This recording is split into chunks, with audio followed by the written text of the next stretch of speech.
Hello students, today I am explaining second page of the chapter number 10, the gold watch. Okay, Sanku's thought began to linger. Sanku's thought began to linger over the thorny problems of his life. शंकु जिसमें जो कि main character है उसकी life में बहुत सारी economic problem थी उसके साथ और उसकी सैलरी कम थी, बहुत सारा डेप्ट कर्ज कर रखा था उसने। अब यानी वो सब इन सब बातों के बारे में सोच के उसका जो दिमाग है वो काम करना ही बंद कर देता है, यानी विचार उसके क्या होते हैं, लिंगर मीन्स यहाँ स्टे हो जाते हैं, रुक जाते हैं। Tomorrow would be the third day of the month, यानी कल क्या है, कल मंथ का तीसरा दिन होगा of the month. In another 3 days he would get his pay 13 rupee for 13 days, यानी उसको कितनी सैलरी मिलेगी, 13 रुपये मिलेंगे और 13 days होंगे उसके पास। ही हैड टू पे 4.5 rupee for purchase at the store, और उसको कितना पे करना है, जो उसने सामान उधार ले रखा है उसके लिए उसको 4 रुपये और हाफ इसमें करना है पे, 4.5 रुपी यानी 4.5 रुपये, 4.50 पैसे ये उसे स्टोर को, यानी जो उसका किराना वाला जो सामान आता है किचन का उसको पे करना है, उसने उधार ले रखा था। There would be a balance of 8.5 rupee, अब उसके पास कितना पैसा बचेगा इतना देने के बाद, 8.5 रुपी, 8.5 रुपये बचेंगे। He had repaid only 5 out of the 10 रुपी, और उसमें से सिर्फ उसके पास कितने बचेंगे, 5 रुपये, यानी 5 रुपीज़ 10 में से। He had borrowed from the fund of previous month, उसने उधार ले लिया था फंड में से जो प्रीवियस मंथ में। To go home for his mother's death anniversary, किसके लिए लिए थे 5 रुपी, अपनी मदर की डेथ एनिवर्सरी के लिए जो लास्ट मंथ हुई थी। No he must pay the remaining 5 rupee with interest at 6 पैसे अ रुपी, अब उसको इतने इंटरेस्ट के साथ जो 5 रुपी लिए थे अब उसे वापस करने हैं वो 6 रुपी और कुछ पैसे भी वापस करने होंगे क्योंकि उस पर इंटरेस्ट लग जाता है। एट द टी शॉप, अब और किसको देना है, उसे मिल रहे हैं कितने, 13 रुपी मिलेंगे, और कितने, इतने सारे जो है उसको डेप्ट जो कर्जे कर रखे थे वो उसे पे करने हैं और उसके बाद पूरे महीने का खर्चा भी चलाना है। He owed over the 3 rupee for 2, अब उसके पास सिर्फ 3 रुपये बचे पूरे 2 वीक के लिए, two week. Besides previous arrears, उससे पहले beside arrears amounting to 1.5 rupee, और इतना और देना था उसके। He owed 6 rupee to Ali for supplying extra rice beedis and other odds and ends, अब उसको जो दुकान वाला था उससे कुछ एक्स्ट्रा सामान भी लिया था उसने, वो उसके लिए भी उसे पे करना पड़ेगा जो एक्स्ट्रा खर्चा हो गया, यानी एक्स्ट्रा चावल बीड़ी और ये छोटी छोटी जो सामान होते हैं घर के उसके लिए, ऑड एंड एंड्स यानी छोटे छोटे जो सामान होते हैं उसके लिए जो उसने उधार ले लिए उनके लिए भी उसे पे करना। 1 मंथ हाउस रेंट, अभी तो 1 महीने का घर का रेंट भी देना था, 3 रुपीज़ 3 रुपये वो भी देना है। In addition to these sums he had taken small loan of 12 पैसे, इन सारी कंडीशंस में उसने 12 पैसे का एक छोटा सा लोन भी ले लिया था। 25 पैसे, किसी से 25 पैसे ले लिए, 50 पैसे ले लिए, बहुत पुराने टाइम की बात है जब छोटे छोटे इन पैसों की काफ़ी वैल्यू होती थी। फ्रॉम सेवरल पीपल, यानी बहुत लोगों से थोड़े थोड़े पैसे और भी उधार ले रखे थे जो उसे वापस देने थे। And his wife had reminded him 2 days before, और उसकी वाइफ उसे क्या याद दिलाती कि 2 दिन पहले अबाउट टू 1 रुपी, लगभग उससे 1 रुपया अपनी वाइफ से भी उधार लिया था। To be paid to the, अच्छा फिश वुमन, यानी जो मछली घर में लाती थी उसको भी उसको 1 रुपी देना था।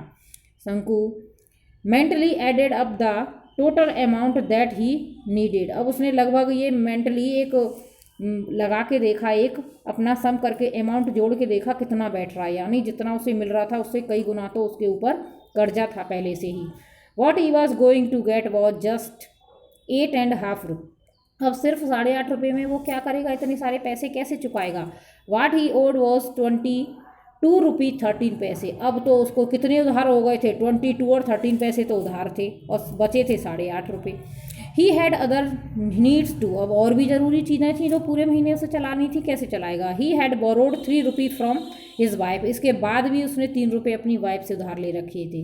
This was out of the sum he had slowly saved up now he then in order to buy a waist chain for the younger child, किस लिए 3 रुपये उसने उसकी वाइफ के पास थे, उसकी वाइफ ने वो 3 रुपये अपने बच्चे की वेस्ट चेन के लिए, कमर की चेन बनवाने के लिए रख रखे थे जो कि उसने अपनी वाइफ से उधार ले लिए थे। He had assured her that he would pay by it off his pay that month. तो उसने क्या कह के लिए थे अपनी वाइफ से वो पैसे कि जब इस महीने की जो मेरी पेमेंट आएगी तब तुम्हें वापस कर दूंगा। Shankus heart beat uncontrollably fast. अब उसका हार्ट जो है अनकंट्रोल होके फास्ट हो रहा था, बहुत तेज़ी से धड़क रहा था। अब क्या करूँगा मैं पूरे मंथ, कैसे कर्जे चुकाऊँ, इतने पैसे में क्या होगा। Through his heart beats he could hear the hoarse voice of the tea shop owner Kochunni. अब उसको इतनी हार्ट बीट हो रही थी फिर भी उसको किसकी आवाज़ सुनाई दी उसे, चाय वाले की दुकान जिसे कि वो चाय उधार लेके पीता था। अली हॉलो लाफ्टर, अली जिससे पैसे उधार लिए थे वो भी उसकी मजाक बना रहा है और हंसी उड़ा रहा है उसकी। वल्गर वर्ड्स, और उसको जो है क्राइंग वर्ड्स यानी भद्दे शब्द कुछ बोल रहा था, उसको गाली गलौज जिस तरह से कहते हैं क्योंकि उसने पैसे वापस नहीं किए। Irritating talk Lonapo who was in charge of the fund, और फंड के मालिक से जिसने पैसे लिए थे वो भी उसका कुछ इरिटेटिंग यानी चिढ़ाने वाले ऐसे वर्ड्स कह रहा है उससे कि तुमने टाइम से पैसे वापस नहीं किए। He felt that they were all surrounding him like rowdy boys. ऐसा लग रहा था चारों तरफ से उसे सब सर्कल बना के खड़े हैं और उसके उल्टा सीधा बोल रहे हैं उसको, क्योंकि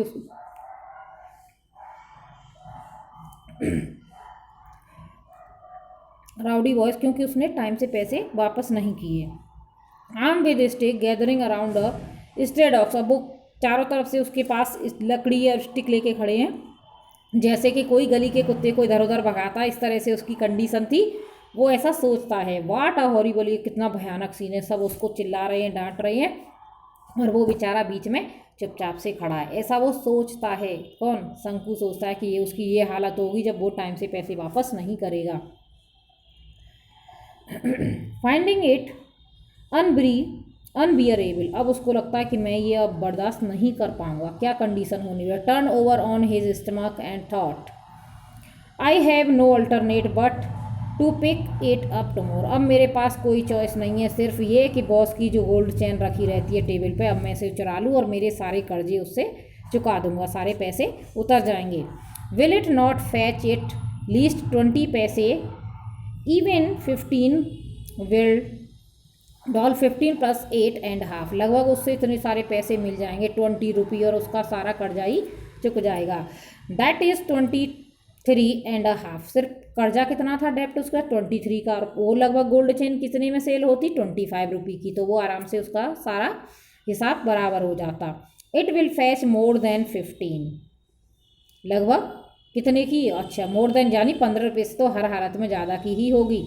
ही would be able to pay his डेप्ट एंड, वो अपने सारे कर्जे उतार पाएगा। लिव इन पीस, और आराम से रहेगा। ए लाइफ फ्री फ्रॉम डेप्ट, कोई कर्जे वाली लाइफ नहीं होगी। With a feeling of relief he drifted into lights, और वो क्या करता है ये सब फील करके और आराम से सो जाता है। इट वॉज मॉर्निंग, सुबह हो गई, आराम से सुकून की नींद सो गया कि अब तो कल यही डिसाइड किया उसने कि नेक्स्ट डे जाऊंगा और बॉस की जो टेबल पर जो वॉच रहती है गोल्ड वॉच उसे चुरा के सारा कर्जा बराबर कर दूंगा। What are you still asleep? शंकु's wife said gently shaking his shoulder. अब वो सुबह तक सोता रहता है, उसकी वाइफ आती है और उसको उसके शोल्डर को शेक करके हिला के पूछिए क्या अभी तक आप सो रहे हो। It is long after sunrise, कितनी देर का सूरज निकल चुका है, यानी दिन काफ़ी देर पहले ही निकल चुका है। Shanku raised his head at once, अचानक से अपना चेहरा उठाता है, देखता है। His wife picked up the younger child, उसके छोटे बच्चे को लेकर उसकी वाइफ जो है खड़ी हुई थी। Who was crawling up to her and asked Shanku, जो रो रहा था। शंकु पूछता है don't you have to go to work today, उसकी वाइफ पूछती है। वो बच्चा तो रोने लग रहा था लेकिन उसकी वाइफ पूछे क्या आज आपको काम पर नहीं जाना है, ऑफिस नहीं जाना। ओ yes he said and got out of bed, वो कहता है हाँ हाँ बिल्कुल जाना है, और जल्दी से उठता है और बिस्तर से उठ के रेडी होने लगता है। ओके, तो I will explain next page of this chapter in next video.